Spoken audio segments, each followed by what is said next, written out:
Welcome to Ear Biscuits, the podcast where two lifelong friends talk about life for a long time. I'm Link. And I'm Rhett. This week at the round table of dim lighting, we are doing what has become an annual tradition. It is giving an update on our spiritual lives. Since we went public with our deconstruction / deconversion, we did that from Christianity, from evangelical Christianity. We announced it in 2020. It had transpired close to a decade before that, or 5 to 10 years or so. But we went public in 2020, and we keep talking about it. We'll talk about talking about it. Yeah. Why we do, why we don't more, why we don't less, whatever. But we're going to do it mostly through the questions that you so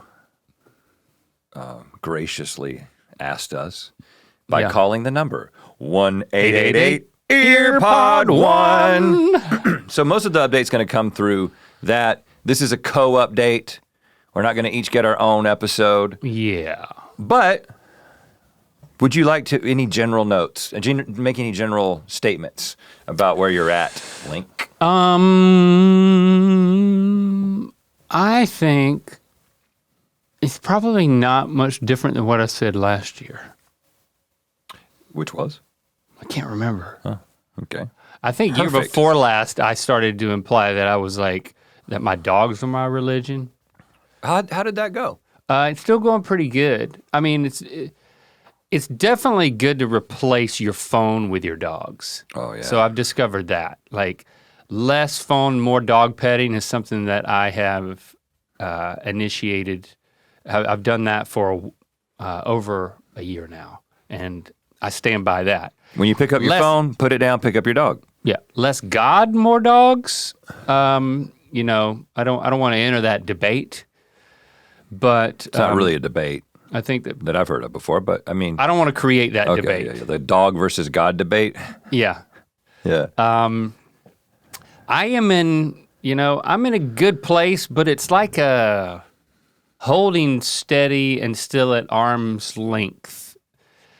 I just can't help but compare myself to your situation, to compare and contrast. I think it's, just my level of interest, be it academic, well, let's just say the academic portion, I think is much higher for you. There's like a hobbyist component for you that's not there for me. Right. So for me, it's just the personal part, which I think is still, I like to keep it simple, and I like to keep it to like love platitudes. So I think more will come out over the course of this conversation, but I'll hand it over to you. I think maybe you've got more of an update. That's kind of a non-update, but I don't know if I do. And I reflected on the conversation that we had last year, and I think we got into it. There was a little bit of a hiccup in the conversation that we had last year because, and I think this is actually really common. I think that you may have heard me asking or even encouraging you towards spirituality on some defined terms by which you used to think about spirituality, or it being something supernatural, or it having to do with a specific God or specific religious practices. And I think the thing that I was the thing that I was trying to be a proponent of was the fact that I think that when I say that I think people are spiritual beings, it's not a metaphysical claim. Like, I don't have hard metaphysical views because I don't know the nature of reality beyond what I can see, touch, and feel, right, and experience. Yeah. I'm open to there being things beyond my understanding. I'm open to there being a God. I'm open to there being like a traditional spiritual metaphysical experience that is available to me and to everyone else. But I don't know that that's the case. And I think that there can be really meaningful, active spiritual practices that everyone can experience that don't have anything to do with having foundational specific beliefs is ultimately what I was trying to say. But because most of our spiritual practice historically tends to funnel into a specific religious tradition, a lot of times people are like, well, I'm not a part of any tradition and I don't have any particular beliefs, and so therefore I'm not a spiritual person. It's like, well, but are you trying to know yourself better? Are you trying to connect with people better? Are you trying to serve people? Are you trying to, squeeze the most out of life? It's like, are you doing any sort of contemplative practice and meditation, or just sitting and thinking, or sitting and reading? It's like, these can all be spiritual practices is ultimately what I was trying to say. And so and you can also look at all those things and not think of it as a spiritual practice, but it can still be very important to you. I think it's so it was. I don't actually remember. I didn't really articulate that, but I thought about the conversation later, and I read some things people said about it. Okay. And I realized that I might have come across like I was trying to get you to be spiritual. And what I was trying to get was, I think you're a very spiritual person, but that doesn't mean that it tracks to a tradition. Yeah. Or specific beliefs. Because that's a construct that religion places on spiritual practice, if that makes sense. That I don't think is necessary. I consider myself very introspective, and I value empathy and developing that very highly. Like I'm not as empathetic still as I'd want to be, but I value that and am working towards that. So it's compassion for myself, compassion for others. Yeah. I think it's, and I value curiosity and questions. I think when we a lot of times when you enter an environment with those values, if I start to encounter too many over-emphatic answers, it pushes me away. It's precisely what I'm saying. So that's where I start to get frustrated, and I back away quickly when it's overconfident assertions just still rub me wrong. And I think that, because rightly so, because of where you come from and your tradition and your background, you equate overconfident assertions with spirituality. Mm-hmm. And I'm saying that let's break that, right? Because when you're sitting there the zone DJing, is that not a spiritual experience? Like, who says that's not a spiritual experience? Music is probably the most spiritual thing that humans have ever created. Right? And so you think about, there's a mystical quality to it. Sure, it may simply be a natural phenomenon that we just experience on this very deep level. But there may be something more to it. But it certainly feels like there's something more to it, right? And so I'm just making the point that when people define what is spiritual and what is not spiritual, and they separate the spiritual, the sacred from the secular, what it does is it makes it seem like you can't have a spiritual experience once you decouple yourself from a specific religious tradition. And I'm just saying that's not true. Or I don't believe that to be true, Yeah. Here I am making a confident assertion. But the music thing is something that I think that we're going to come back to as we get through the voicemail. So we'll put a pin in that, because my ears perk up there. But I'll say that, so I tend to be really interested in just religious philosophy and thought and the deconstruction world and also the apologetics world. It's like somebody who's just interested in a particular scientific discipline or something, that, like, I'm really into birds. Sure. It's something that I like to pass my time by. There's no real goal in it. It's just I'm interested in it. Yeah, it makes, how do you feel when you engage with that? Because you go to it. Like, I think that's a difference between the two of us, right? Well, the reason I think I continue to do that is because my deconstruction is defined primarily by sort of an intellectual unraveling of my faith, right? Which is not necessarily a typical thing. It's just like people deconstruct and deconvert for all kinds of reasons. And I'm not saying I only did it because of intellectual issues with Christianity, but that was my primary path. And so it's those reasons for having faith or reasons for not having faith or reasons for believing that this is true, reasons for believing that this isn't true. That was the thing that put me on the path initially. And it's just my disposition. It's my personality. I am like, holy shit, people like this particular belief and this particular faith system has shaped our culture in such significant ways. It has shaped me, who I am, how I interact in the world. And I'm just fascinated by it. And I like thinking about it. I kind of like talking about it, but I actually talk about it a whole lot less than you might think. I kind of just think about it myself most of the time.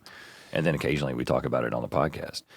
Whereas I'm much more of a, like, to me, my deconstruction was, it was the academic part was part of it.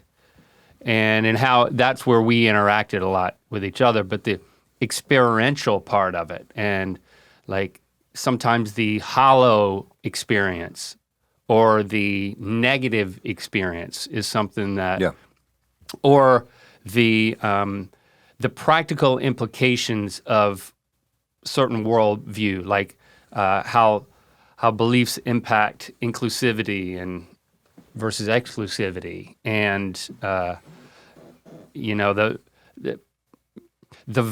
how the values of Christ play out versus what everybody talks about and asserts and polices. Yeah. And I'm just, I don't listen to podcasts hardly at all. Like, I don't like listening to people talk a lot. Like, I like to listen to people express themselves in other ways, like the music thing. So I know you're very passionate about music, but if you looked at how much you listen to people talk versus people sing or perform, it might be split down the middle for you. And for me, it's almost like 99 and then 1%. Even when I listen to podcasts, it's about the music that I'm listening to.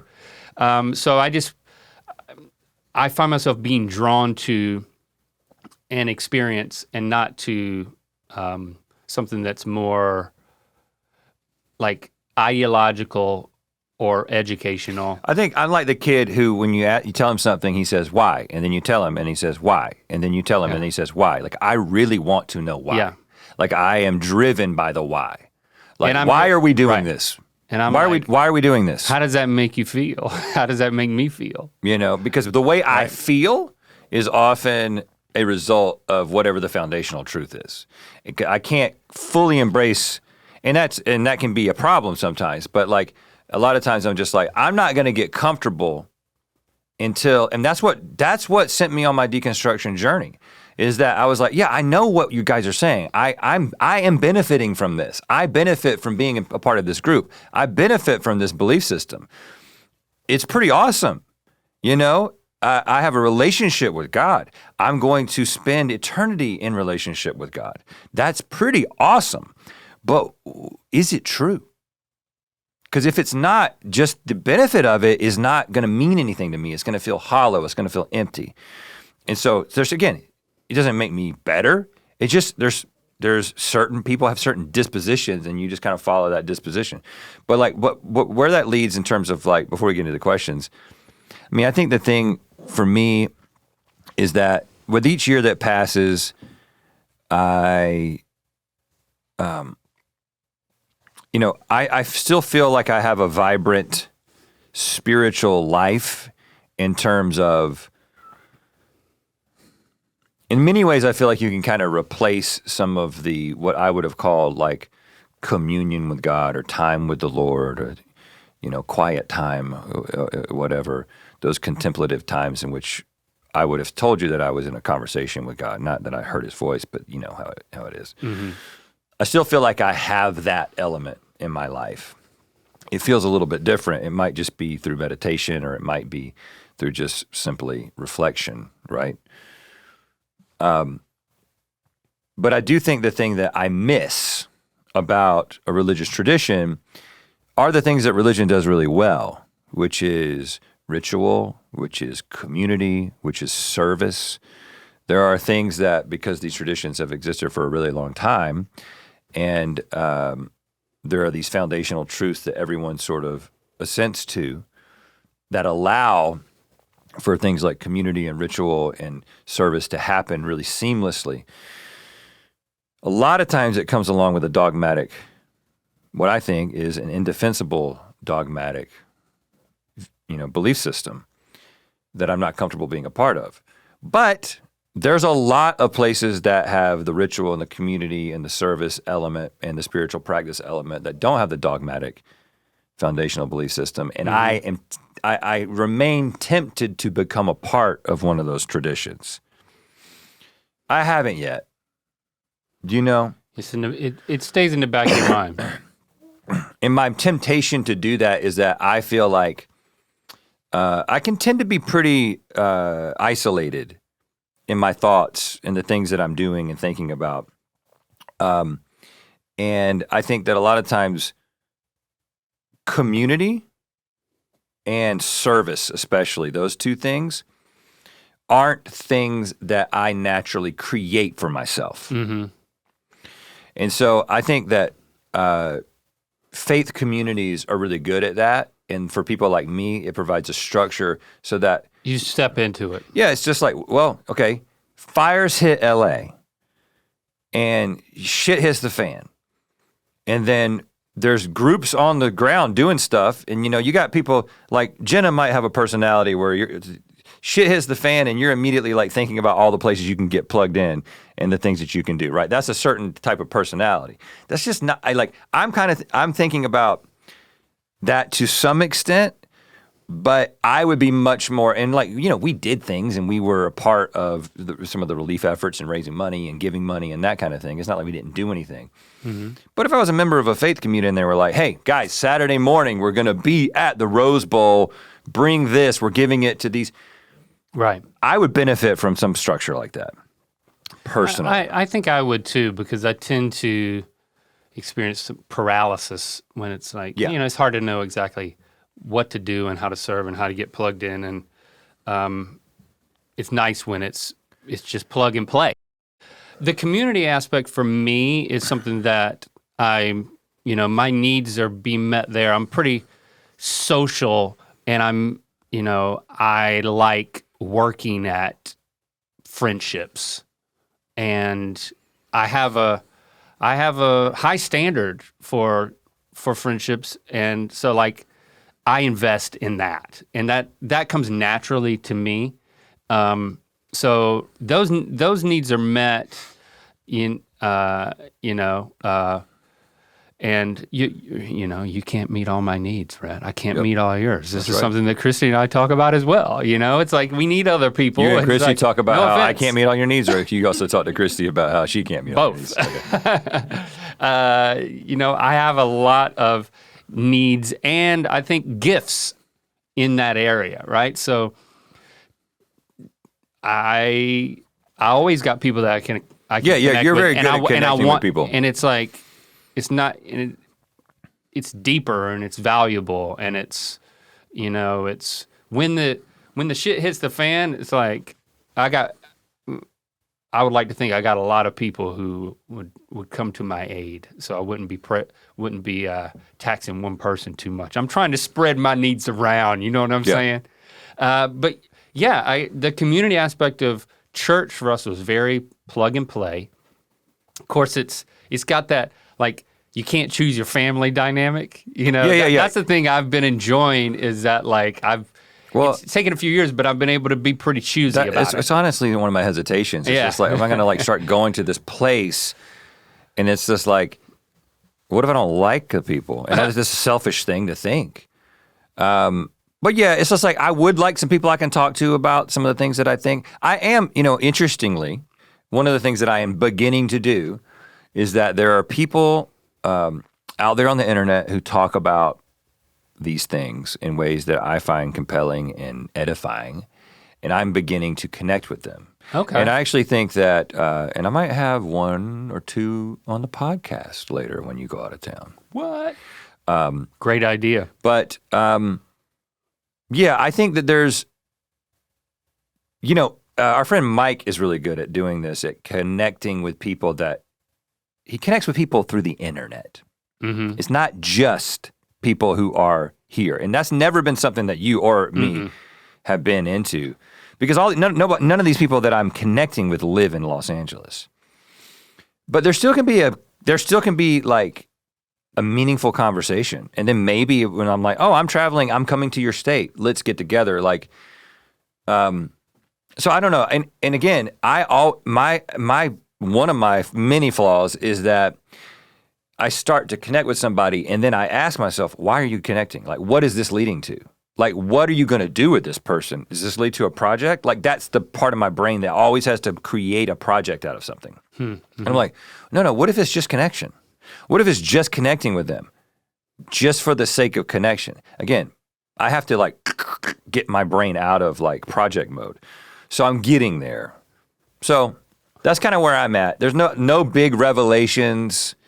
I haven't come to some giant conclusion. There's nothing to share in that area.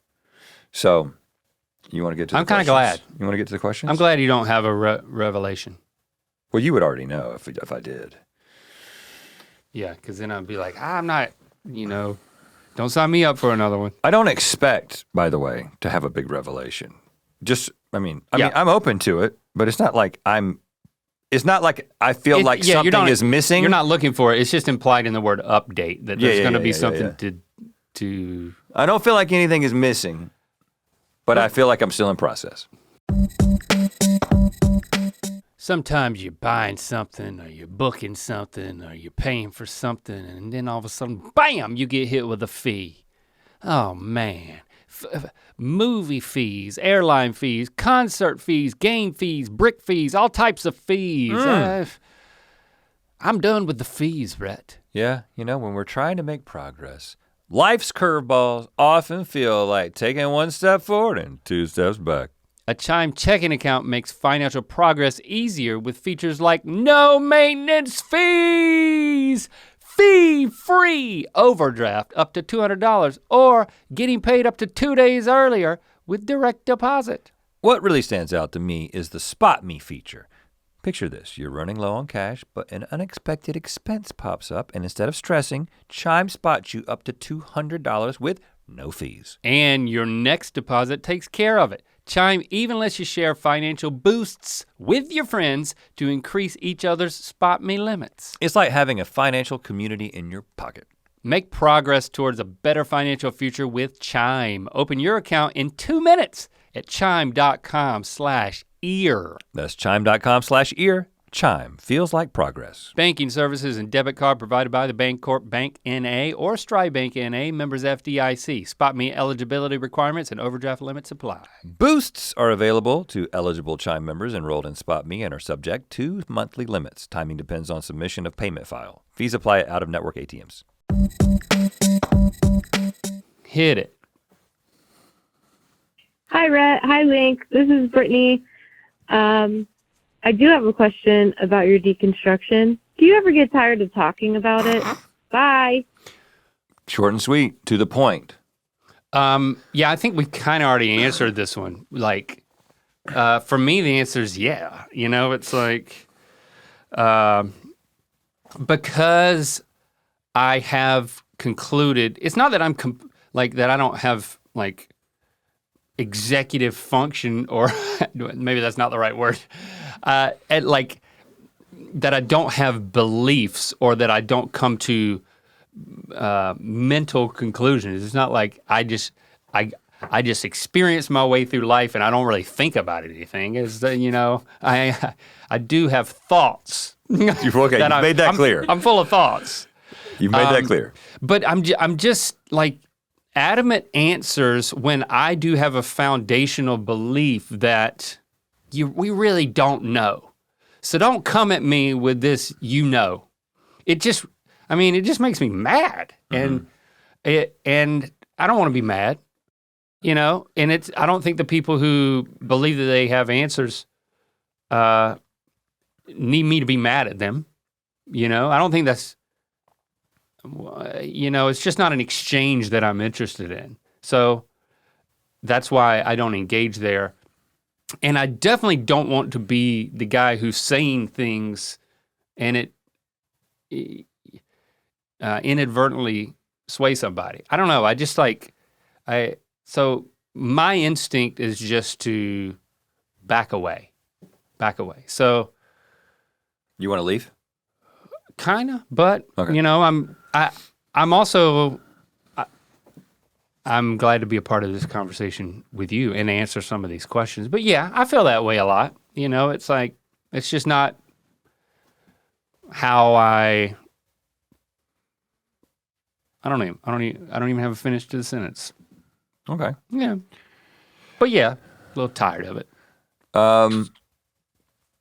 I'm not going to lie to you. We considered not even doing this. I considered not even doing this too. I know if I was like, let's not do it, you'd be like, okay.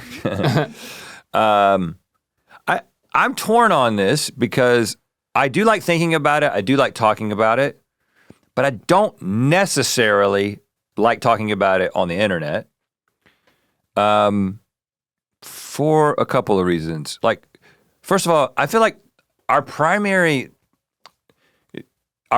role in what we do for a living is to make people laugh, right? That's the main thing that we're trying to do is just be stupid on the internet. Or make you feel good. Give you a little break. Sometimes here there's if there's anything from our experience that will just make your life better, or some sort of camaraderie, or some sort of life insight. But when it gets to these areas... Well, I guess what I'm saying is dicey. that it can be antithetical to the way that a lot of our work intersects with people's lives. We're bringing you out of all the bullshit that the world is going through and trying to give you a break. Like, I would say that's what Good Mythical Morning is, and that's what the vast majority of the content that I've ever been involved with is. Right. And while we do aspire to continue to make things that are thoughtful, make people think, and are more creatively ambitious, like Wonderhole and Wonderhole Season 2, which we start shooting next week. I'm excited about that. Yeah. It can be a downer.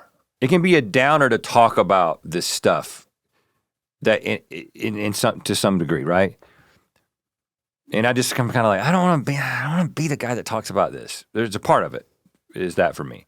The second thing is there is a cadre of people on the internet who love to talk about this from a different perspective, and they love to use us for clicks, for content. If you're going to write a book about deconstruction, you better put Rhett Link, you better put your boys in it.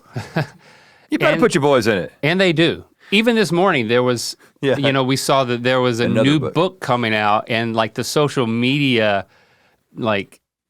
teaser associated with it listed all the things that they cover and the intersection of that and faith. And it was Star Wars, Taylor Swift, Rhett Link. I was like, well, that's good company. Yeah, I'm happy to be in the company. You too.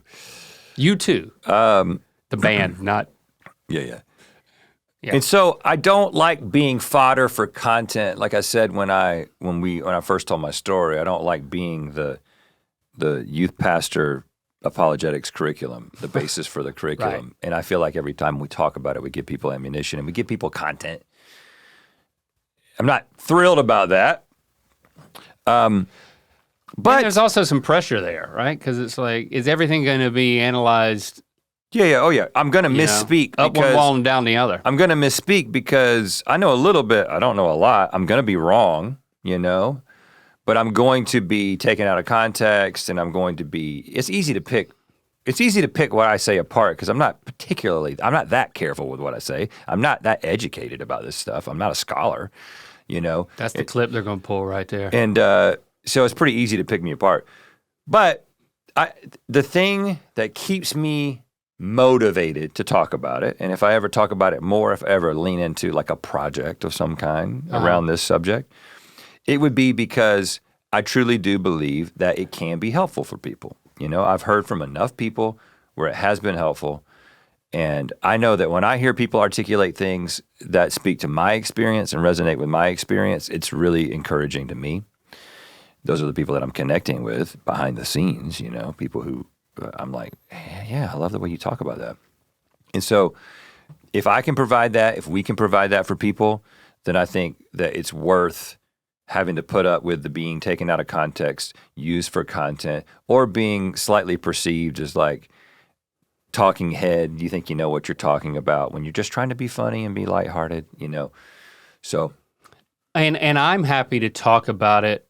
I think the reason why I am participating when I don't have to is because this is my experience, and it's okay to, what I'm doing is okay. The way that, there's nothing wrong with the way that I'm feeling or the way that I interact with this. And if that resonates with people, it's like, hey, you know, you can still be here, you can still listen in, but it doesn't have to be this life or death. You have to come to conclusions, and the pressure's on you, you know? Yeah. It's like, I'm trying to be here in a way that's self-compassionate, right? Mm-hmm. And open and curious, but not worked up. Don't get worked up now. I ain't gonna get worked up about it. Okay, I won't if you don't. Mm-hmm. Let's hear another question. Hi, Rhett Link. This is Abby from Salt Lake City, Utah. I wanted to ask you a question about your deconstruction as it relates to your moral compass. I recently deconstructed from my religion, and the one question I get from other religious people is, since you don't have religion to be your guiding light of morality in life, what do you use as your guiding light? And I feel like my answer is obvious, but I'm curious what your answer is too. Thanks. Love from Utah. Love back to Utah. This is such a good question. It is so common, right? Yeah. I think the fear of anybody who is in a faith system and is thinking about leaving it, or feels like you're doubting and feels like you're in the midst of a deconstruction, there's a fear that your moral compass will go away with the religious faith system. So I want to speak to that from my experience. My moral compass is the same moral compass that it was when I was a Christian. I think that your moral compass is something that is inherent to the human experience. I think most moral decisions are made by moral intuition. And I think that moral philosophy, religious philosophy and moral philosophy is almost always a retroactive explanation of whatever action you just took. It's a way of explaining a moral action, but it's not actually a motivator for moral action. In my experience, that's definitely the case. I'm still essentially the same person that I was when I was a Christian who believed the Bible. I essentially have the same heart and same attitude towards people and same intuitions from a moral perspective. If you think about it like this, so let's just say, like, literally you've got, like, if you had a literal moral compass, it was like a compass that you could see and you could look, and instead of pointing north, it pointed to good. And everyone had one. And there were some people who said, this moral compass points to good because God exists and makes it point to good. He's the ultimate moral, standard bearer. And then others are like, well, this moral compass works because there's a natural sort of moral magnetic field that points to good. They both still have the compass. It both still points in the same direction. And their understanding of how it works does not really have that much of an implication in terms of where it points and how it works. There are people who are much smarter than me and you, who can make a really good argument for why morality has to come from God, right? It's the moral argument for God. It's a classic argument for God. that basically objective morality exists, and that can only be because of God, right? People can make that argument. Then there are secular people, there are scientists, there are biologists, evolutionary biologists, who can say, well, actually, we can explain this from a natural process. Like, we can explain basically every moral intuition based on a natural process of evolution. And again, they can do that in a more eloquent way than me. That's convincing to me when I hear it. And then there are a lot of other moral philosophies somewhere along the spectrum. Like, is there just objective morality built into the fabric of the universe in the same way there are physical laws? And is God the universe itself? Is consciousness I guess what I'm saying is that I've never found that adhering to one of those moral philosophies has much of an impact on my moral behavior. My moral compass is still intact. If it was the case that your moral compass came with your religious philosophy or your moral philosophy, then you would expect that moral behavior would correlate to good behavior. Or, religiosity would correlate to moral behavior. Mm-hmm. But we actually don't see that. Now, so the countries in the world that have the lowest level of religiosity have the lowest murder rates. Okay? Now, does that mean that religious people are bad and non-religious people are good? No, but the least thing that it at least means that you don't track moral good to particular moral philosophy and religiosity, right? It seems that there's something in us, and you don't have to have the proper understanding or explanation of it in order to be good. So that's my answer to a lot of people say things like, I can't imagine if I didn't believe in God. Here's the list of things that I would do. I would cheat on my wife. I would do drugs. I would treat people badly. I would break the speed limit. I already break the speed limit. Whatever that list of things is. And first of all, I'm like, really? I don't actually believe you. First of all, what does that say about the way your moral compass? But I actually don't believe that's the case. It's not how it ever happens to anyone that I've seen that leaves behind a religious moral philosophy. But if you said, I don't know what I would do, and then their list was, I would eat certain forbidden foods, or I would be gay. Okay, so now you're talking about, then you're right. So I'm talking about general moral intuition, right? Which would fall, roughly into like Hammurabi's code or the Ten Commandments or whatever. Uh-huh. That your impulse to, there's a child going by in an icy river, I'm going to jump in to save them. You don't think, let me look at my moral philosophy and see if this is legit before I do it. You do it, and then you maybe say, well, I did it because I'm a Christian, or I did it because I'm a humanist. But when it comes to specific sort of, I don't want to say tertiary, but things like the way you see gay people, right?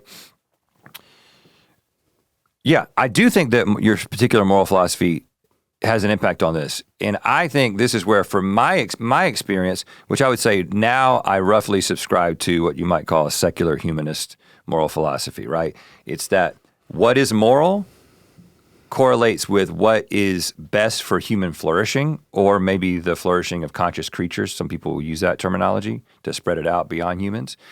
And that the way that I determine that is through a combination of reason, empathy, harm reduction, to try to figure out what actually brings about the best situation for people, right? Not a law book, not a book, or not God dictating these laws. So when it comes to somebody who's gay, when I was a Christian, what I would say is, well, it's wrong to be gay. Actually, I would have said, it's not wrong to be gay, it's wrong to do gay stuff. We had a way of delineating those two. And, and so we were like, so you should remain celibate, or you shouldn't get married, or whatever.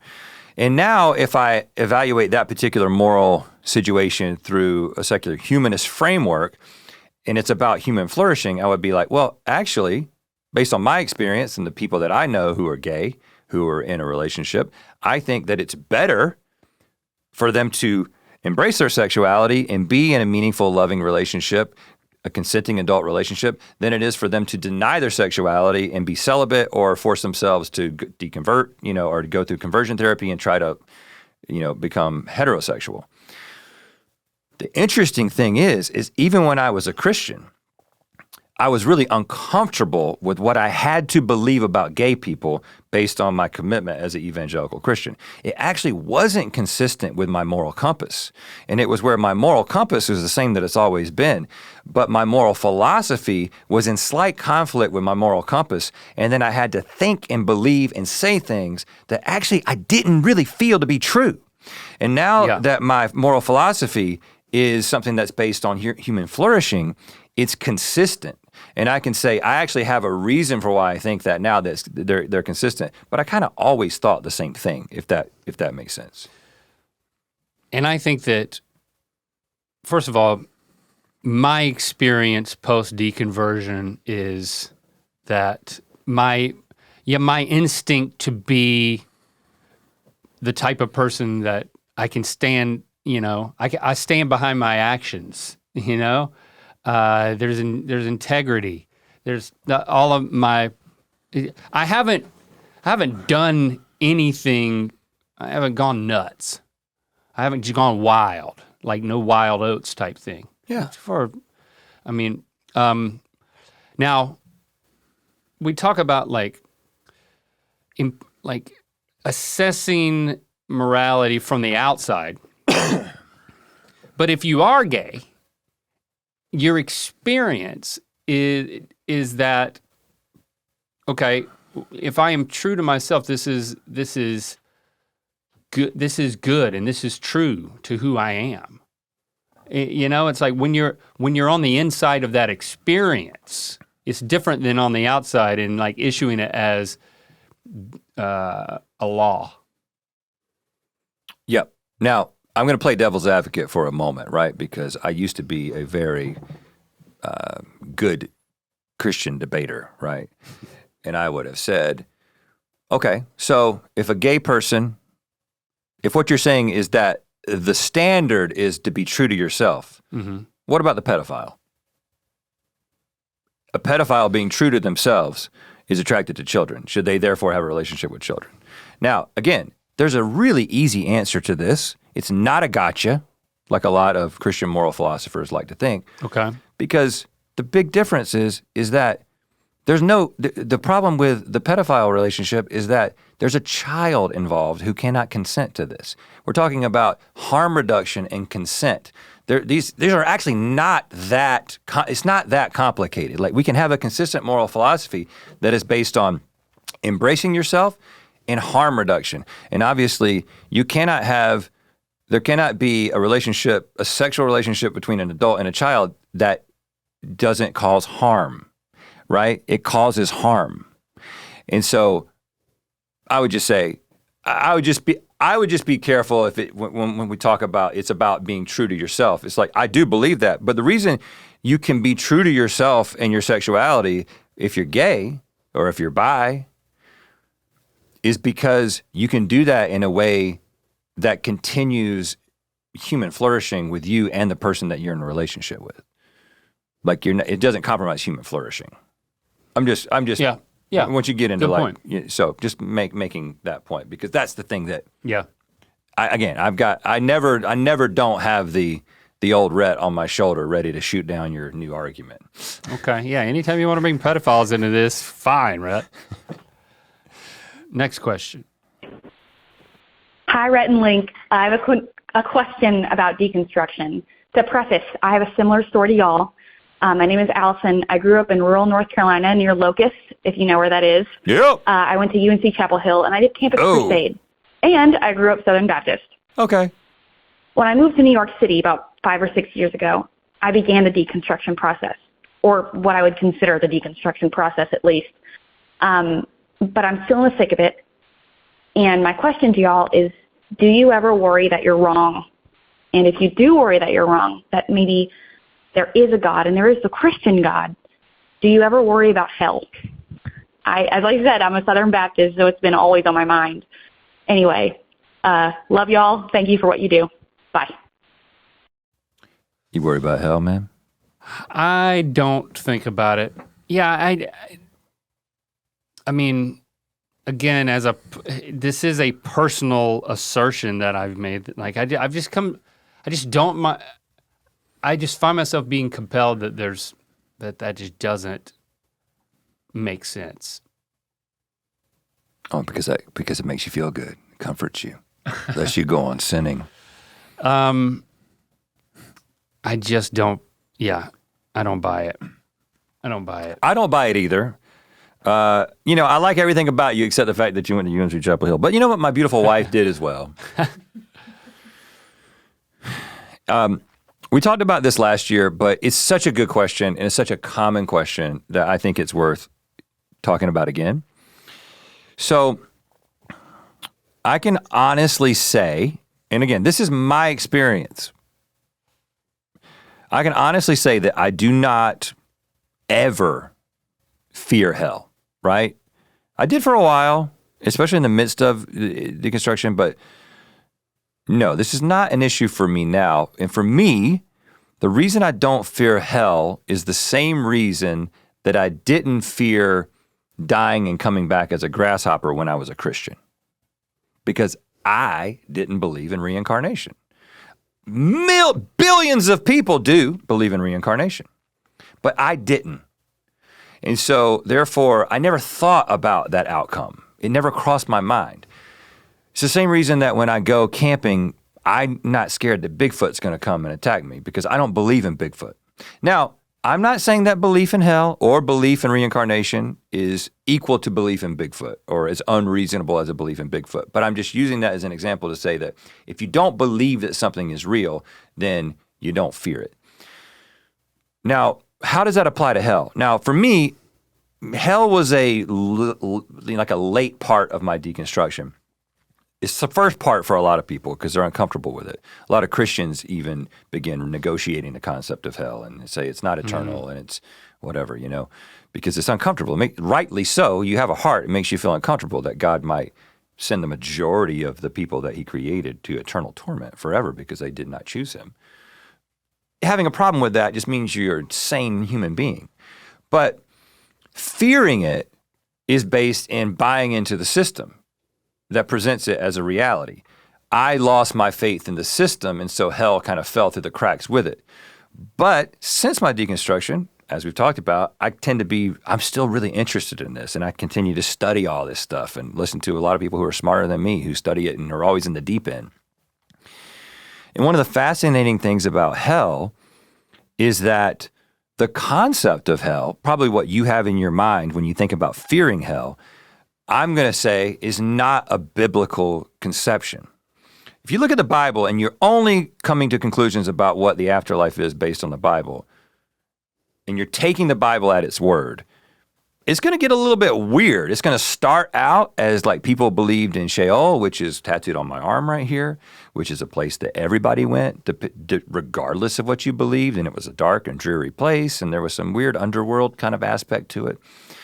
But then you see, because every biblical writer is influenced by the environment and the culture that they're writing in, that once you get these guys writing, and yes, it was guys, all guys, writing in this time when they're influenced by Greco-Roman and Hellenistic ideas about the afterlife, all of a sudden you've got heaven and you've got hell. So now you got two options, and you go to one or you go to the other based on, your belief system or your behavior or whatever it was.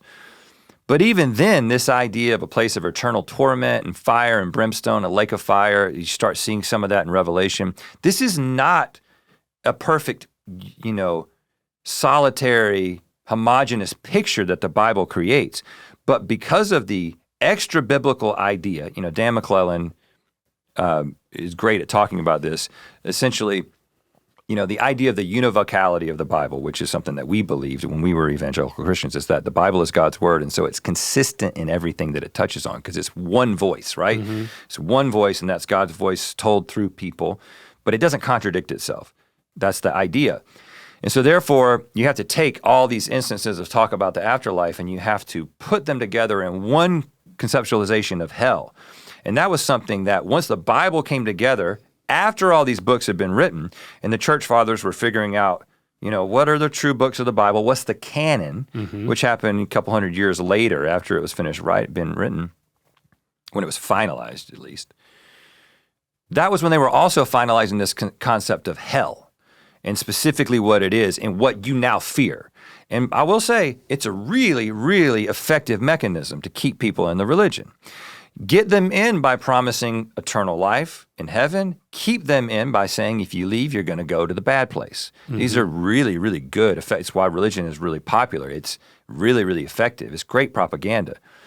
But when you are able to see the human origins of it, when you see that, oh, this is stuff people made up. Like this is stuff people made up. It was influenced over time, and you see the way it comes together. Again, I'm not a scholar. I'm missing pieces of it. There's people who talk about this in much more compelling ways than me. But I've been really convinced that it's of human origin.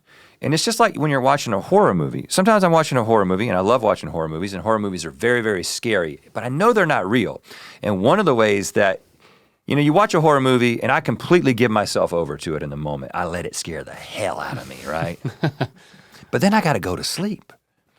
And the way I go to sleep after I've watched a really scary horror movie is I start thinking about the fact that that movie was created by people. And I start thinking about that scene where she her head spun around. I wonder how they did that. Oh, that was probably a machine. There was probably a tube that went into this machine and peas shot out of it. It probably wasn't even peas. It was probably some peas. I'm thinking about the human element of it, and it takes the teeth out of it for me. Okay. I'm able to see that this is a human creation. It's not real. And so for me, understanding the human origins of the concept of hell was the most significant thing for me to completely no longer worry about it. If my daughter wronged me and I gave opportunity after opportunity for her to repent, to be, to if it broke our relationship, to come back into that relationship, and she never took those opportunities. I would still love her deeply. I would be hurt deeply. I would mourn that loss. I just have a hard time thinking that she should be eternally punished for it. What if she chooses I love her that? too much. Hey, and all she's doing is choosing not to be in a relationship with you, Link. You got to let her do that. And being apart from God, that's all hell is. But then I create the hell that she goes to, so I'm in charge of that. It's pretty effed up. You're right. I just don't. That's why I'm I don't buy it. It's just it's. But and I've made a path for her to come back to me.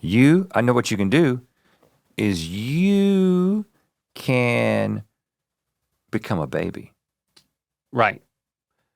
And save her from the punishment that you created. But she still and just punish the baby, which is you. Yeah. Yeah. And I'm very willing to do that. And I think that there's some beauty in that. But I'm still requiring her to make a decision about it, or to find herself, to be compelled to not only decide mentally, but to believe it with her entire being.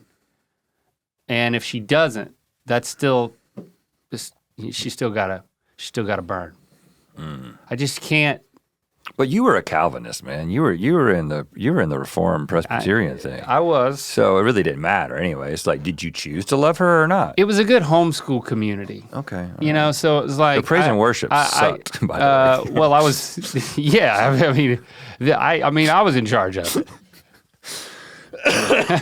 No, but it was just the song. Music, it was the songs themselves. It was the songs they let you sing. It wasn't you. Right. It was the songs they let you sing and didn't let you sing. Okay. Right. Hey, Rhett Link, it is Hunter from Maryland. I wanted to thank you all for doing this episode every year. It's been really helpful for me in my own personal deconstruction, to the point that I even read Rhett's recommendation of Stories We Tell Ourselves by Richard Holloway, which is an excellent book. Anywho, my question is, the anniversary of my mom's passing was a couple days ago, and one of the things that was really difficult for me during my deconstruction was letting go of the idea that I would see her in heaven again. I was wondering if you guys had any similar experiences and how you kind of came out on the other side. Thanks again, guys. I mean, is that in the Bible that you're going to see your dead relatives when you get to heaven anyway? Yeah. It is? But it is definitely not the focus. It's a good point because the emphasis, if you look at every time the Bible talks about heaven, the primary focus is people's relationship with God, experiencing a perfect, unfettered relationship with God. And the one time that Jesus is asked a question about the nature of an earthly relationship and how it transfers into heaven is about marriage. And he basically says there is no marriage in heaven. So if you ain't gonna have your wife in heaven, if you're not gonna be in that type of relationship, it seems to indicate from a Christian perspective that heaven is not about seeing other people, not that you won't, because there are some passages that imply that you will be able to recognize people, but it's gonna be different and it ain't gonna be the same from the Christian standpoint. So I would say that like the way that we think about heaven when we put it in movies, it's not a very biblical view of heaven, which seems to be much more about you and God. That's why, like, in the churches that we grew up in, they were like so adamant about sticking to the text, and we actually didn't talk about heaven that much, Right. because we certainly didn't talk any about like these relationships, and like if you want a motivation for heaven is that to continue these earthly relationships. It wasn't used as a motivation as far as I can recall. No, and really, if you think Because there wasn't enough biblical backing and it was to about really the new push earth it. too. It really wasn't as much about heaven; it was about the new earth that God is going to establish. Yeah, but it's not like heaven and hell with like a strict biblical exegesis or whatever is not. It's not there's not a robust amount of information there that's like, yeah, this is what it's like, and streets of gold, and Well, but here's the thing. But let's just be honest here. Let's just go with the sort of conventional, popular conception of heaven, which is you get to see the people that you love. I'll see him again one day in heaven, and I'll know it's him, and he'll know it's me, whatever. mm-hmm. This is certainly a more comforting thing to believe.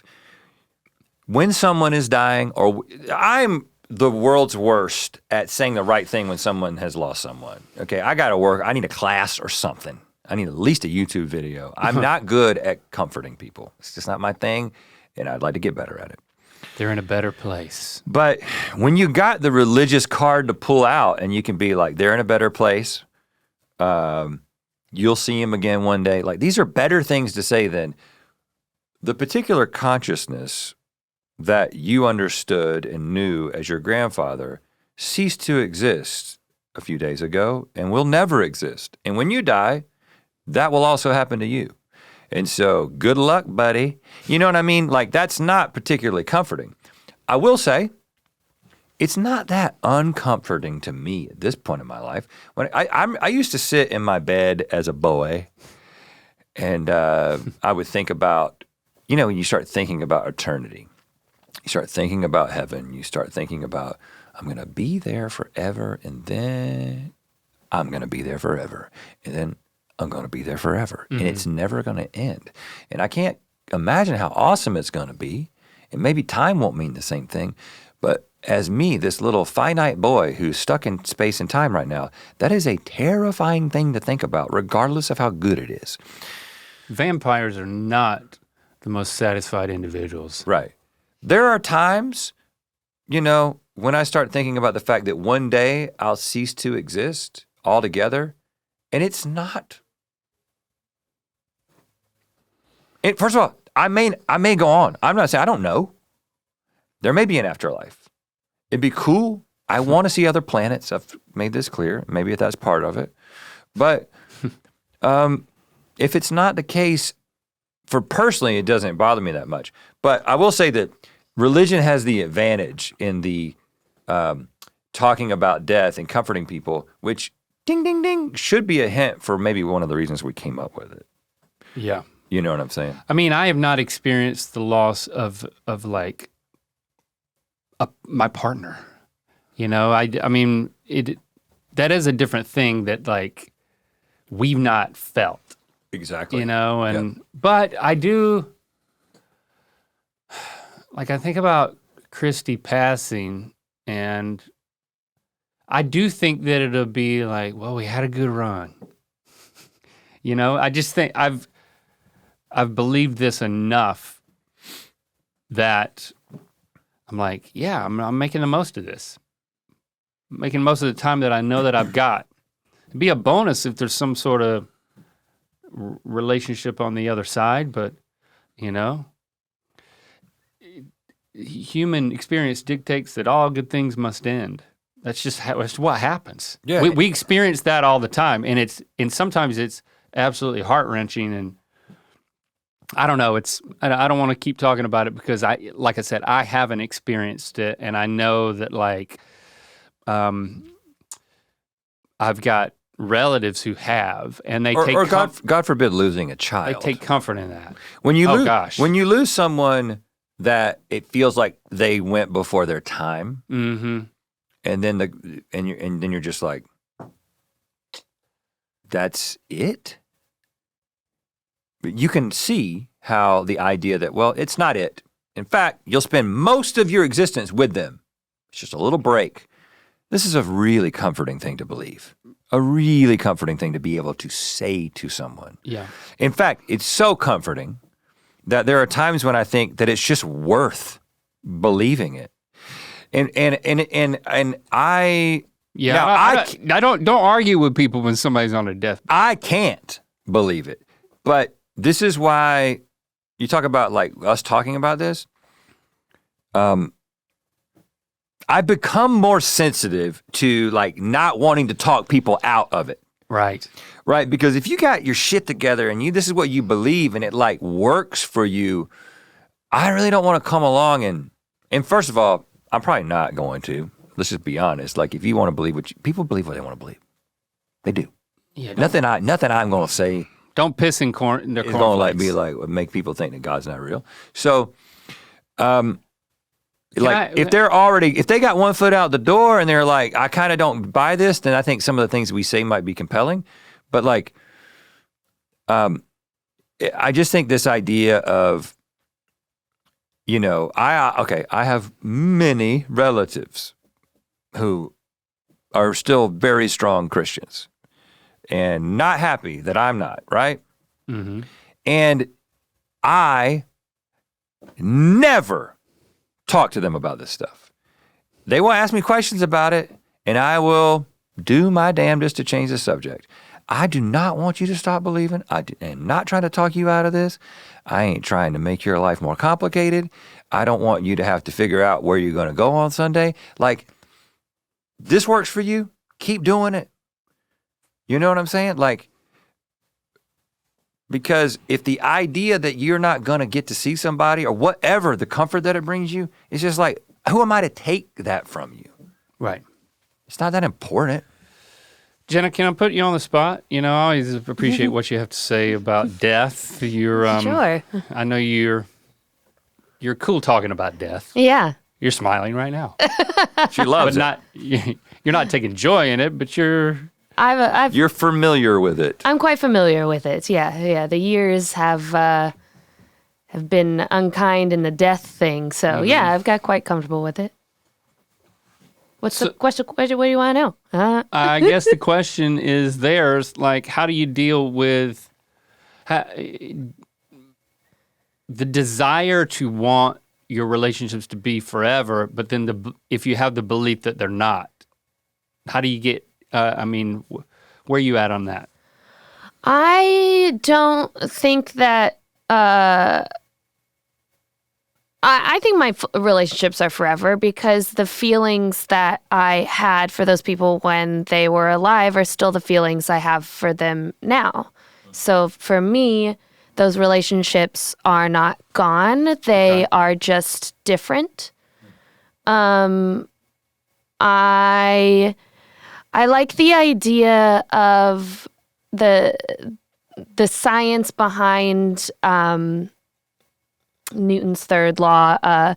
Energy is neither created nor destroyed; it merely changes form. And I like to think that about our intellectual and our souls, essentially, I guess would be the easiest way. So I don't think that the people that I lost are gone. Do you talk to dead people? I talk to dead people, yeah. Okay. Yeah. I don't do that, but I think that's I find that more comforting than trying to talk to an entity I'm not sure exists. Okay. It's easier to talk to a past loved one for me than to say talk with a God, I guess. Yeah. It's far easier for me to imagine my loved one's responses. You know, you always get those like, oh man, real glad. I hope my dad's not watching that one. Or you know, like, oh, my dad will be super proud of that shit that I said. Like, things like that, like, so I don't, my view is that they're not, my relationship with them is still there. It's just different. I like that. Yeah. Let's get another. Hey, Rhett and Link. My name is Lainey from Texas. First off, love you guys in the show. But getting more into the deconstruction. So I've never been the most religious person. I always kind of felt like I had to fake my way through church and church camp and things like that. However, there are certain situations, like when I'm on an airplane, where I get this overwhelming feeling to pray. And I always joked with like my Christian friends that, oh, the higher in the sky, the better the reception is to God. And they always got a kick out of that. But or when just life itself is just really bumpy, sometimes I do feel like I need to pray. And so I just wanted to know what y'all do now after deconstructing, and if there is something that you do to kind of calm yourself, or if you do find yourself praying still, or if it's just kind of peaceful to be with yourself in that moment, I guess. Anyways, thank y'all so much. Love the show. Peace out. There ain't no atheists in foxholes or in airplanes. I shared this story on Rainn Wilson's podcast, which I don't know if we don't know when that's coming out. It might be out. It might be coming out soon. Just look for what's the name of his podcast? Soul Boom. Soul Bloom. Boom. No L. Yep, I knew that. Right? Boom. Yeah, so we had an amazing in-person conversation with Rainn. So check that out when it comes out. And it was very fresh at the time. But I'll it's surprising to me. Yeah, you didn't know I was going to say this, that I prayed. You prayed. Like a few days before, having not prayed at all for a long time. I've always struggled with prayer. The philosophy of it. Why on earth would? Okay, so I'm going to ask for something from God. I'm gonna try to get God to move on my behalf, or for somebody else, or for myself. And it's like, I just don't. Yeah, really. That's a lot of pressure, and it's also like a little too much honor. I don't know. It was always hard for me to make that add up. I didn't know how to interact with it, especially when I was then in a place where it was like, and such an emphasis on God's sovereignty that God's going to do what God's going to do. Yeah, we were in some traditions that really hampered that whole thing down. But I found myself super sad for something that Christy was going through. That's not my story to tell. But I found myself just feeling for her and wanting help for her. And there not being any immediate answers. So while down in that foxhole, I was like, you know what? I'm just going to pray. And so I prayed for Christy. I asked God to help. What did you say? Her. Did you say God?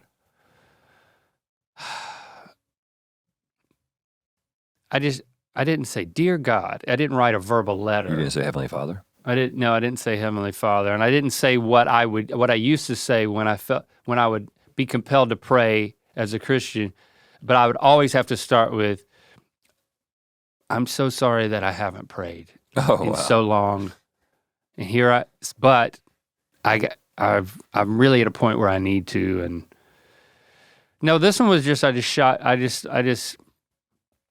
asked. I was like, but I don't know. It felt like an experiment. It just felt like a bit of a whim, but my heart was in it, in that I desired for her to be helped in a way that I couldn't, and I didn't see a way forward. I had no answers. And I think that it was short, it was sweet, it was heartfelt. And then I just, I didn't overthink it. Now, having been months later, I think that there are things that have happened that I could say were answers to prayer. That there's just a positive trajectory in terms of like that issue with Christy. But I don't find myself like wanting to say that's what did it. But I don't think it certainly didn't hurt. And I do think it helped immediately in terms of being an exercise in empathy. There's a form of meditation where you can focus on somebody and their situation. Maybe it's somebody that you're frustrated with or an enemy. A loving kindness meditation? Yeah, or somebody that you love, and you're just spending time just letting your heart go out to them, kind of putting yourself in their shoes, and it evokes empathy. Mm-hmm. Like, it gave me a perspective and a capacity to interact with her in a more loving way than I think if I hadn't done it in that instant. Mm-hmm. And as I'm saying that out loud, I'm like, that's something. Mm-hmm. That's valuable. And maybe I should be doing that more. Why wouldn't I be? Well, first of all, thank you for praying for a couple of reasons. Number one, I think we have a title to our video. It might be Link is now praying, or Link finally prayed. I'm just thinking of something that's sensational that'll get clicks. Okay, all right, yeah. So I feel like that's good. So thanks for that. If for no other reason, yeah. Thank you for praying. Link gives prayer a shot. Again. We'll think of the most sensational way to put that. And there might be another Link title. Link prayed and you wouldn't believe what happened. There might be a better title. We don't know. I'm not committing to it. I'm just saying it's a great option. Link discovers the true power of prayer. But I think that this is beautiful, man. I think it was beautiful. Because, and I don't necessarily, I completely agree with what my therapist would call the intellectualizing process that you just went through to help explain it and almost justify it, which is what I do as I'm talking about my feelings in therapy. Is he's like, oh, you're intellectualizing, you're trying to make this logical, like just feel it. And I agree. I agree with you. I think that it's because you have this impulse to, you want to help somebody, you feel helpless, and there is this thing that you can do where you call on God, the universe, whatever, the powers that be that might be able to intercede on this person's behalf. And it's a great way to focus and to love them, right? Now, I'm in the same boat as you, man. When I was a Christian, I remember thinking like, is God just waiting? It doesn't make sense that God is waiting for me to get to this part of my checklist so he'll then be like, all right, now I can do this. It didn't seem consistent with my experience. It didn't seem consistent with what I understood about God. And so the way that I talked about it was, well, prayer is mostly about me connecting with God. Yeah. It's about having a time to really connect with God and to see what he's got for me, not what I got for him. Yeah. Thy will be done on earth as it is in heaven. And I think that there's a beautiful aspect of that, but I actually think that this prayer that you're talking about is more beautiful because you're actually connecting with Christy. You're connecting with the recipient of the need, you know? And I do think that like the love and kindness meditation, like where you expand the circle and you think about specific people, it's like I knew Christians who would spend hours a day praying for people, and they were like, you're on my prayer list, and like they would be like, I prayed for you yesterday, and I always felt so connected to that person. Now I would have been like, that person's super spiritual, that person is so in the Lord's will, and they're just really living it, and you know, in a sense for them that's what they were doing. But I think that they were just really good, loving people who cared about other people. And sure, maybe often it might be, well, what can I do to actually intercede physically and personally for this person to help them with this problem? But sometimes you just can't do that. Sometimes all you can do is call upon the Lord. And so I just think that I think it's a beautiful thing that you did that. Sometimes like, you're thankful, like something goes well, and you want to be like, thank you, God. I thank God for things all the time when something happens, or like I'm eating a really good meal. You know, it's just like I got to thank somebody besides myself. You know, and it's maybe the chef. Yeah, well, when I get past the chef, okay, but just for the experience of it. So it's just I don't know. Like the gratitude of it is valuable. Yeah. It centers you and shapes you as a better person is what I experienced in that moment. You know. Yeah. But the whole thoughts and prayers, and that's good enough. Like you don't want to fall in that boat. And you won't. You won't. You're not. You just prayed once, man. Yeah. Don't get worried. You just prayed once. You're not about to be a thoughts and prayers guy. I mean, I will say that is it's so easy to say, I'm praying for you. Like the number of times that I told people I was praying for them, and now I can't say that when they're going through hard stuff. And I just feel the emptiness in it when I say, hey man, you're on my heart, or I'm thinking about you. I say sending love. Hoping for the best or whatever. And then I'm kind of like, what is that? But then you could be like, well, it's not any different, man. It's vibes. It's letting them know that you care. Yeah. That's what you're doing when you say I'm praying for you. It really is. That's what I believe, you know? Mm-hmm. So I'm glad you prayed. I'm glad I did too. Did you tell Christy? Yeah, I think that was also part of it. Like I'm gonna tell her that I did this, and I think that will make her. I want to see how she reacts. Brownie points. Maybe get brownie points, but I think me telling her will make her feel better. Hey, I was thinking about you. When I send her a text, it makes her happy. When I don't send her texts, she's like, "Well, why didn't you text me?" Yeah. All right, let's hear another one. Hey guys, this is Sam. I'm calling from Butler, Pennsylvania. Calling to ask a question about deconstruction. So I deconstructed probably 5 years ago now, and my question is, how do you deal with the anger? How do you get through the anger phase of deconstruction? There's lots of trauma there. I grew up in purity culture, a woman in the church, all that good stuff. So yeah, my question is, how do you get through the anger phase? Love you guys. Love to hear about your deconstructions. Definitely made me feel less alone when I heard your stories. So thanks. Love you. Bye. So, you know, I would say as a woman in the church, you have had an experience that I cannot relate to. For me, it's pretty awesome.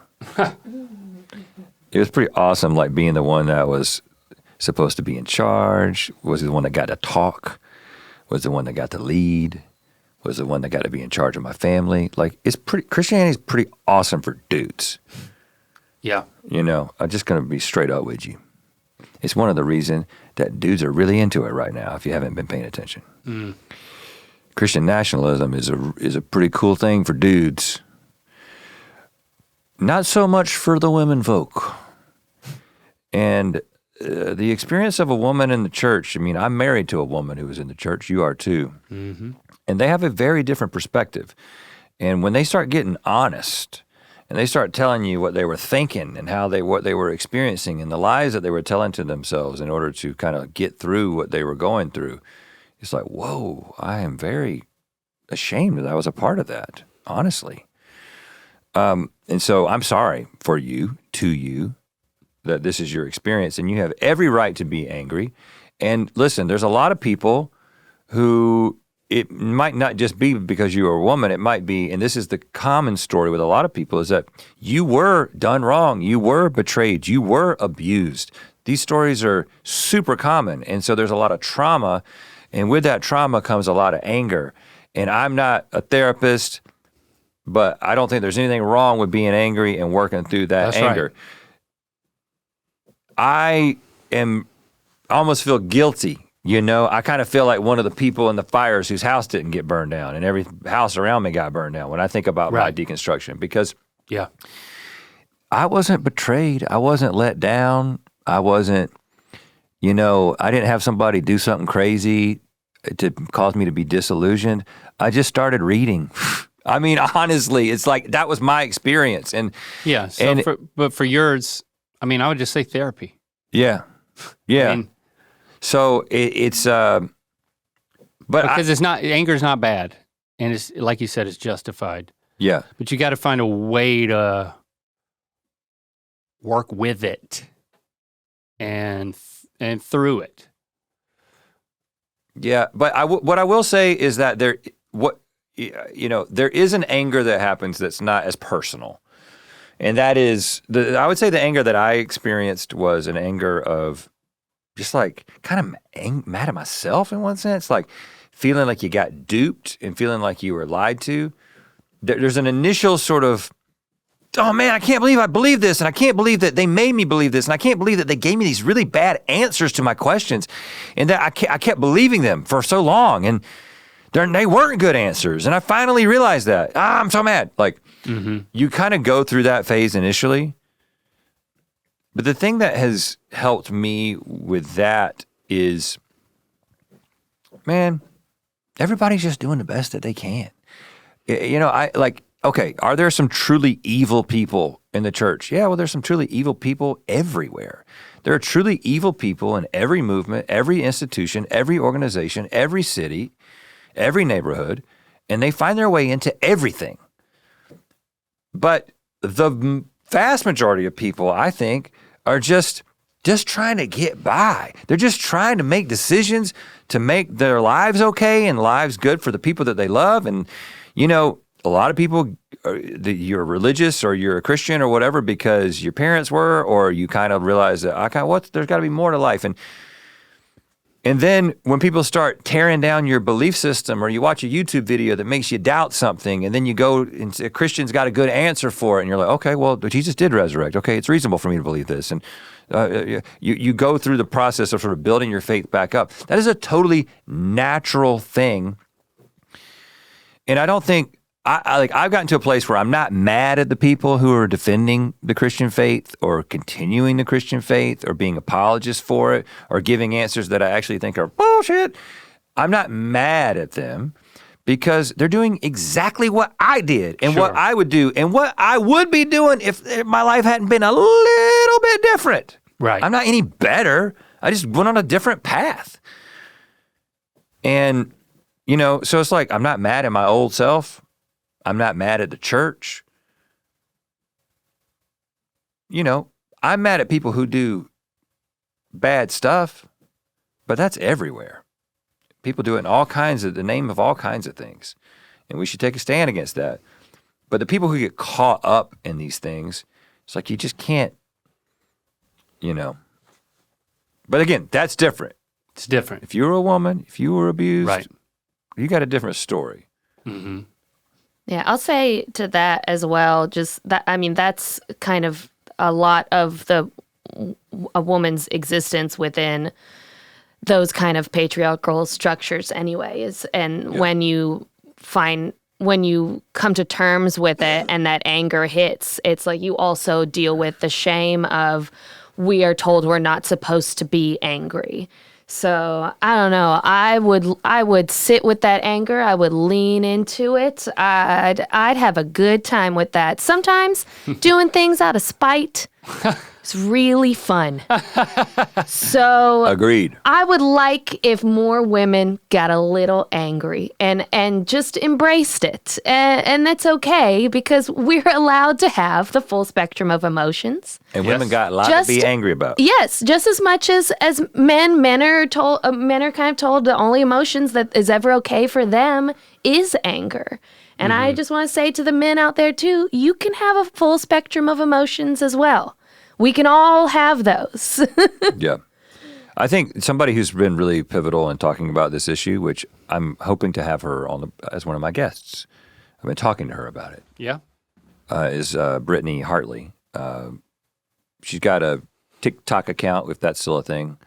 Instagram. No Nonsense Spirituality is the name of her brand. It's also the name of her book.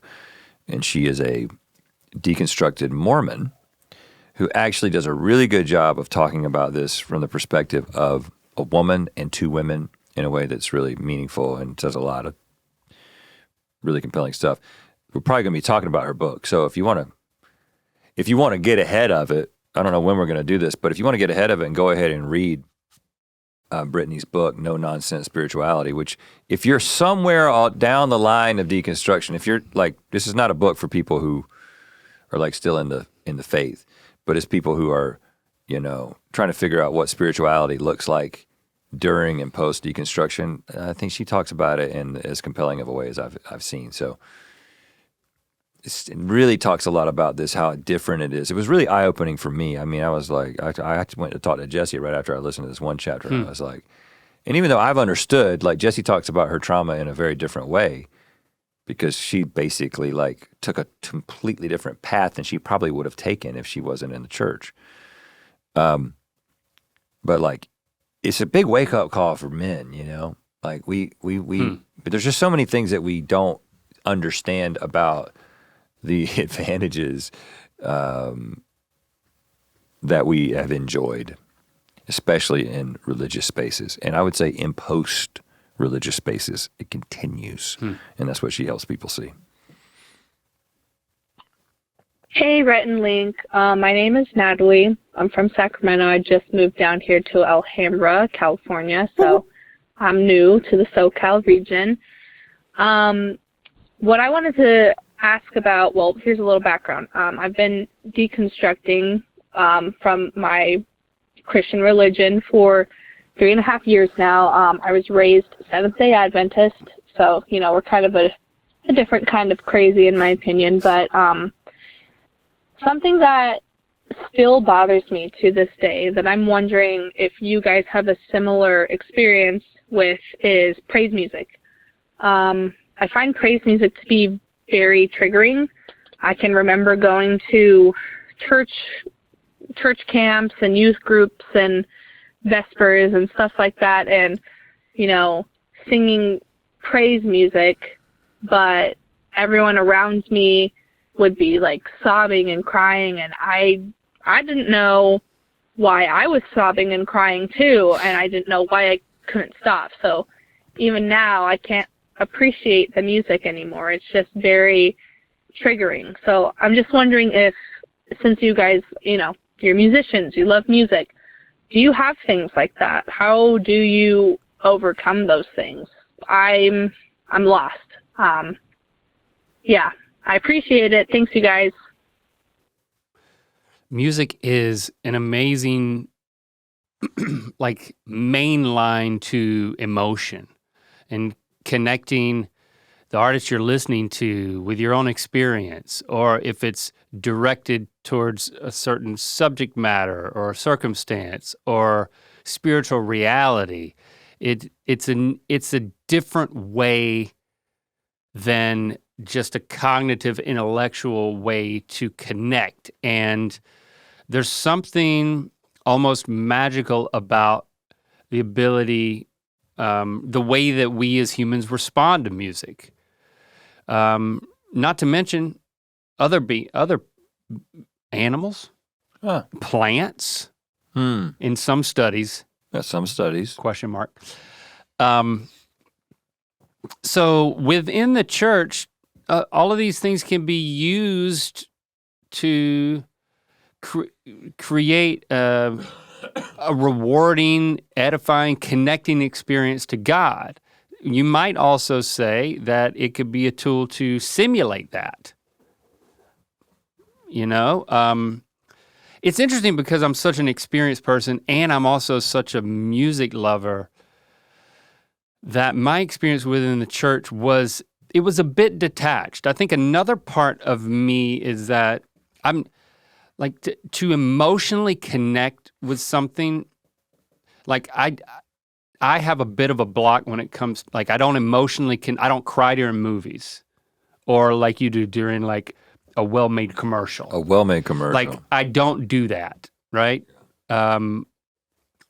It's just, I think it's just a makeup and a personality type. So as much as I love music, it's not because it makes me weep. There's very few times that it's done that. Within the context of church, that was kind of my experience too. Like I would look around and see people having like a full body emotional experience, and I just can't recall ever having that myself. I would try. I would close my eyes really aggressively, and I would raise my hands. But because music was so important to me, I found myself in a position where I was leading the music at Campus Crusade. And then like, because we were in a band, practically I had the skills to be in front of people leading a band while singing. And it also appealed to me because I like being in front of people. Mm-hmm. But it created a bit of a crisis for me because it was the job was to usher people into a connection with God, not to like be entertained by me. And I understood that. And so I would study those who were good at creating that environment and just do the best I could to do that. Even like after Campus Crusade, like after college, like I led the praise and worship music at my church and was like the band leader and organizer. And as I started to deconstruct, it really became like that was the most difficult part, was being like leading worship at church and trying to like conjure up sincerity. Like you can usher people into an experience, but I myself was not having it. So, but in order to not be a distraction and to inspire people who could make that type of connection during music, I would simulate it from stage, and that made me feel like a complete fake. Yeah, you should feel bad about that. And I wasn't like going over the top. It was just like closing my eyes, or if I would say things to introduce songs to help people focus their attention on what the song was about or where it could take you emotionally. And I would alter my tone of voice so that it wouldn't be a distraction, but be a help. Be a little softer. Most of my prayer became public because it was a part of the job. The only time you prayed was in public? Yeah. Jesus says not to do that. Well, it was part of the job.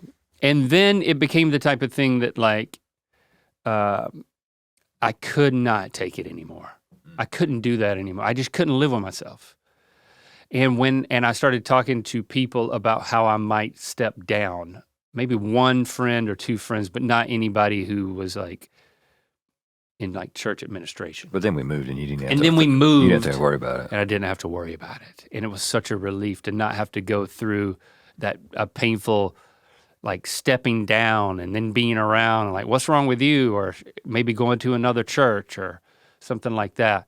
So even though one may expect that that would be the one place where I could just have this special moment with God. I never really got there. And I was a bit jealous of those that it worked that way. I think that it was a makeup and a personality type, in the same way that the reason why I don't cry at things in movies is because there's a bit of a disconnect for me. I think it also translates to the type of music that you like too, though, because like when you like listening to hip hop. I did not listen to praise music in the car or like otherwise. Like I didn't listen to Christian music because my taste was such that I thought it wasn't good. I didn't really listen to praise and worship music either outside of church, but like I think one of the reasons that because music has always like been very emotional for me, I think it's one of the reasons I'm much more likely to listen to something melancholy musically. And like I like when you like were like you got to listen to Doechii and you like showed me her Tiny Desk, I'm like, holy shit, this is awesome. Yeah. But I don't find myself thinking like I'm like, when am I gonna listen to it? Like I don't ever find myself thinking, I want to feel right now the way that music makes me feel. Like, oh, somebody's playing. I'm like, holy shit, that's great. But it's I'm much more like, let me listen to Jason Isbell talk about, life in a small town and like confused feelings about his dad or something like, you know. So the emotional side. And it does move you emotionally in the similar way that it did when you were in praise set. So I think that the music was such a huge part for me and such a huge part for so many people, right?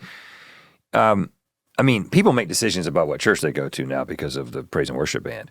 And now, let me just say, some songs are better than others at doing this. I mean, hop on the bus, God's on the move. Like, that's not a good one. Like, that was a mistake for us culturally. It was camp. And there were others like that. But then like Passion happened. Does Passion still happen? I don't know, Rhett. So Passion Chris Tomlin of it was all?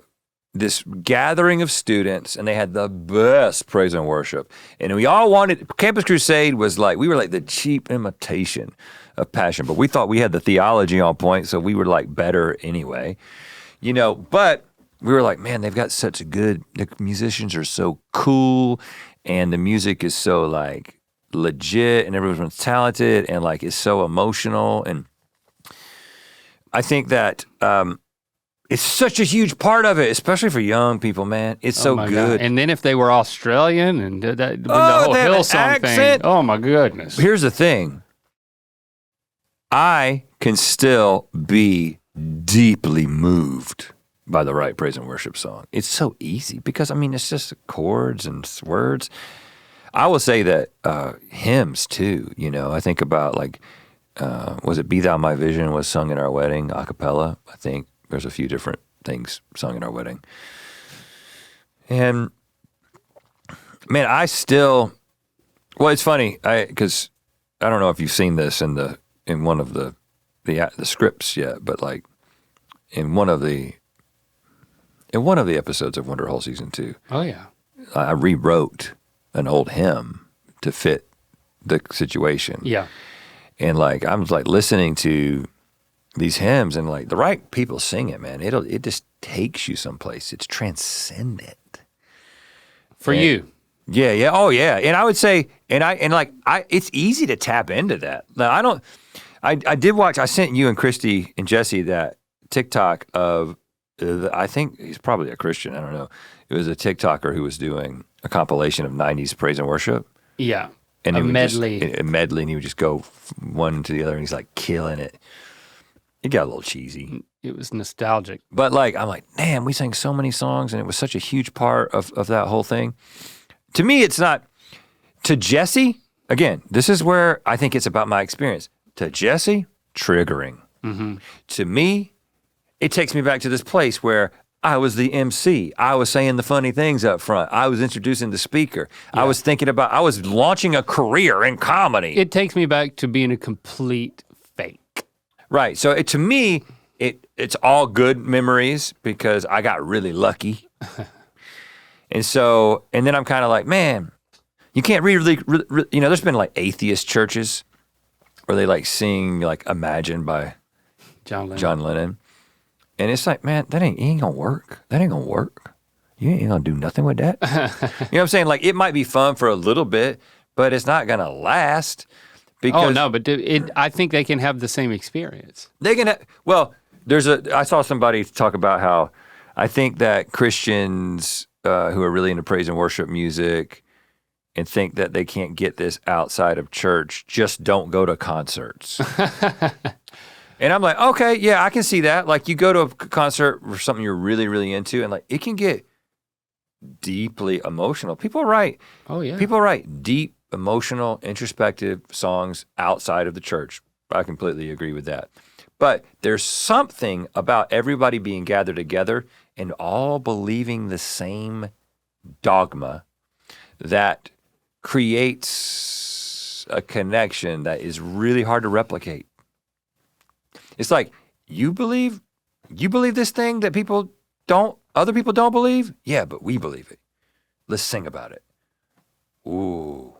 Right. That's powerful, man. That's powerful. Yeah. Let's do another one. Hey, Rhett and Link. My name is Alex. I'm from the Pacific Northwest, a longtime listener and viewer, a longtime Mythical Beast. And your guys' Deconstruction podcast series really resonated with me as an ex-Christian who was kind of struggling with that.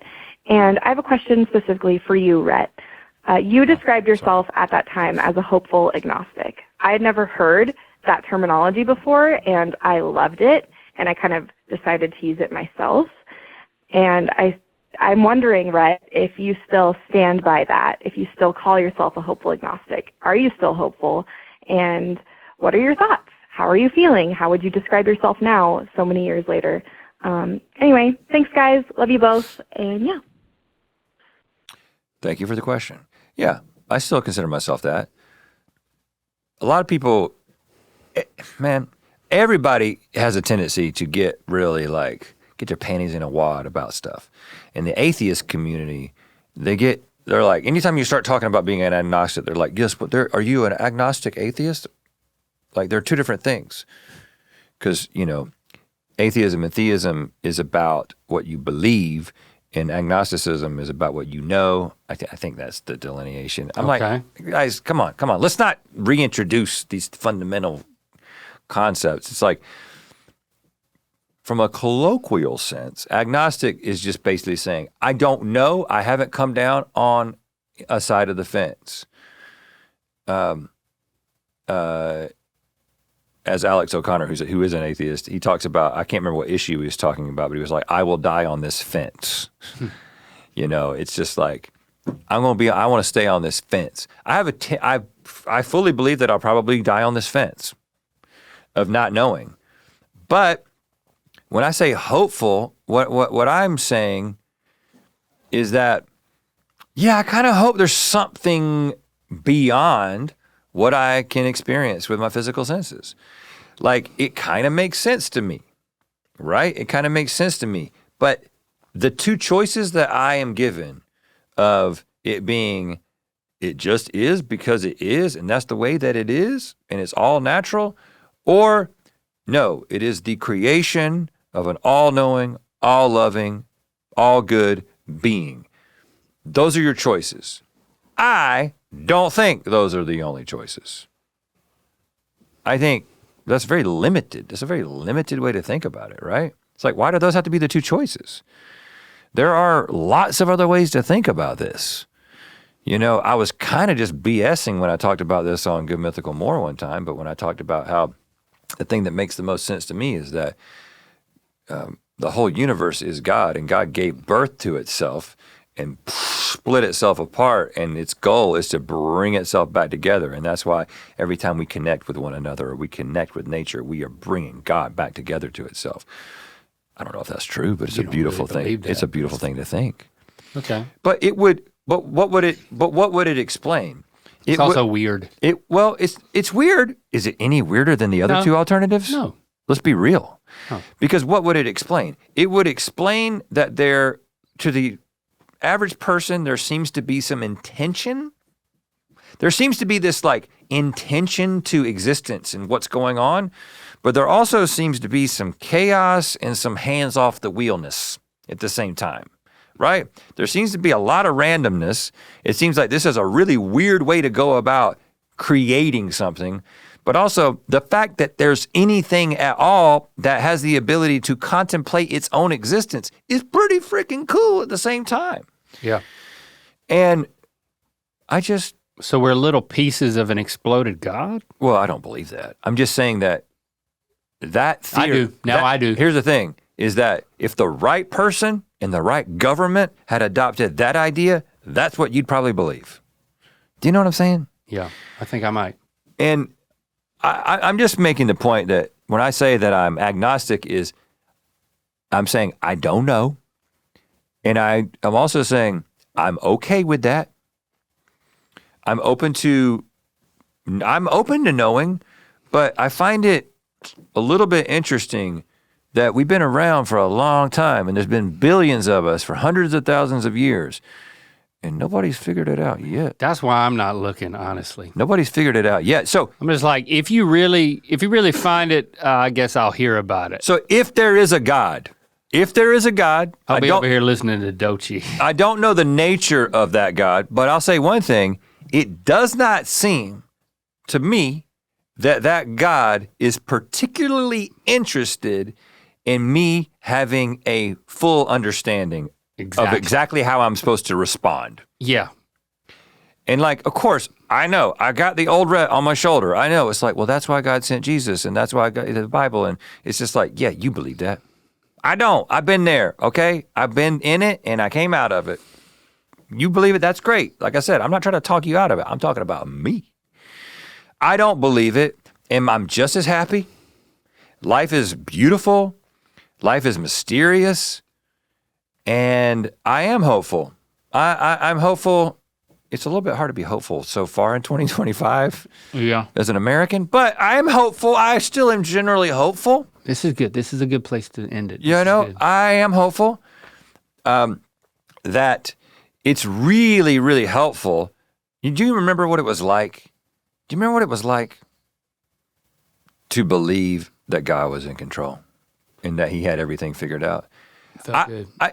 Little sidebar soapbox. I can't help myself. We're gone so long at this point, no one's listening, so I'll just say what I want to say.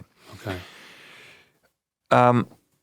One of the things that has been so perplexing to me with the way that Christian nationalism has taken such a prominent role in what's happening in our country right now, and Christians caring so much about our government and politics and policy and all this stuff. When I was a Christian, I was a conservative Christian theologically, and I was a conservative person politically. I was a Republican, okay?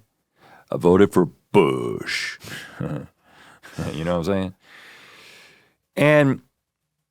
But I remember at the same time that there would sometimes be these Christians who would get really up in arms about how you got to vote for the right person and we got to do this and we got to do that. And I remember thinking, this isn't consistent with what y'all been teaching me. This isn't consistent with what I've been reading in the Bible. This isn't consistent with what I see Jesus saying.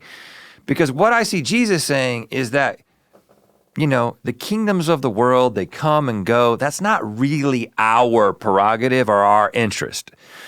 Pay to Caesar what is Caesar's. Yeah, be a good tax-paying person, law-abiding citizen. But we're about the kingdom of God. We're not about the kingdom. We're about the kingdom of heaven. We're not about the kingdom of these earthly kingdoms, right? And anytime anybody got too excited about politics and too excited about like this policy or this law, I would be like, yeah, but that's all earth stuff. That's all people stuff. And so now that I'm completely out of that system, because and the reason that I was okay with it is I was like, yeah, because God's got a plan. God's gonna do something. Like, you think that who's president is gonna change God's plan?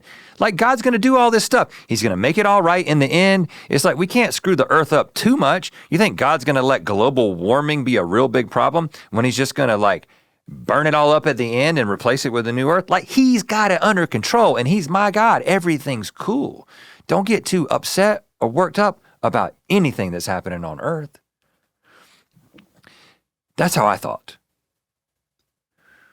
That was such an easy thing to believe. It was fun to believe, honestly, because I never got too worked up about anything. And I'm just so perplexed and surprised at how many Christians feel like the only way to bring about God's will is to make sure that we're doing all the right things politically, or the government is doing this, or the government isn't doing this, or we get this right. You know, oh God, I'm so glad we got Trump in, because if Kamala had won, who knows what would have happened? You think God wouldn't have been able to fix? Like, I don't understand the mentality. It seems super incongruous with the way that Jesus talked about things. That's just a little sidebar that I don't understand. And it makes it different when you don't believe that anymore. Like, I don't believe that there is an all-loving, all-knowing God who's got everything in control. Like, I think that— It's scarier. You know who, I think the buck stops with us. Mm-hmm. I think we got to figure this shit out. We got billions of people on this planet, and it seems like the only thing we want to do is prove who's right and who's wrong, tell people what they can do and what they can't do, and essentially just artfully destroy ourselves seems to be the thing that we're best at. Mm-hmm. And so I'm just like, hold on, we got to actually figure out how to work together. Like, we got to figure out how to solve the problems, because I don't think that the big man upstairs is going to come down and do it for us. Mm-hmm. And so, I don't know. You were going to end on like a positive, hopeful note, and then you did this. Yeah, I just couldn't help myself because I'm confused by it. Okay. I haven't heard it. No one has explained it to me in a way that makes sense to me. It's like, hey man, if you're like a Christian, you believe in God's sovereignty, like, you should chill out. Like, you've got it good. You're gonna be okay. It's the rest of us that gotta worry about something. Right?